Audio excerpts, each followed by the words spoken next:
it is deadline day. President Trump 2 weeks ago said, quote, "I'll know within 2 weeks what I'm going to do with the war in Ukraine as the fighting continues to escalate." Fox's Alex Hogan with more from London. Over the next 2 weeks, we're going to find out which way it's going to go. President Trump's 2-week deadline for Russia to move forward with the peace process with Ukraine is now here, and the attacks keep coming. Overnight, Russia launched more than 80 drones following a weekend of heavy airstrikes.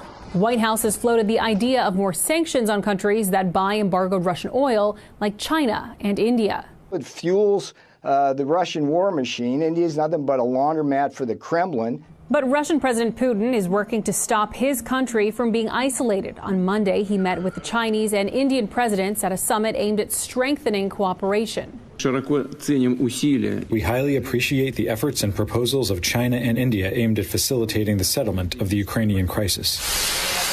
Those efforts are at odds with most Western countries who want to see the U.S. take a harder stance. French President Macron says if the deadline is ignored, it will mean, quote, Putin has played President Trump. Putin is only duping leaders and drawing them into his camp, and he is staving off the threat of sanctions by doing so.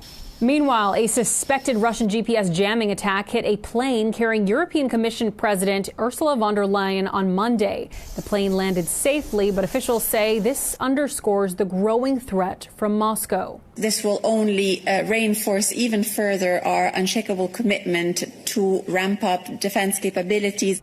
The EU says that von der Leyen will continue her 4-day tour of allies near the Russian border. In London, Alex Hogan, Fox News.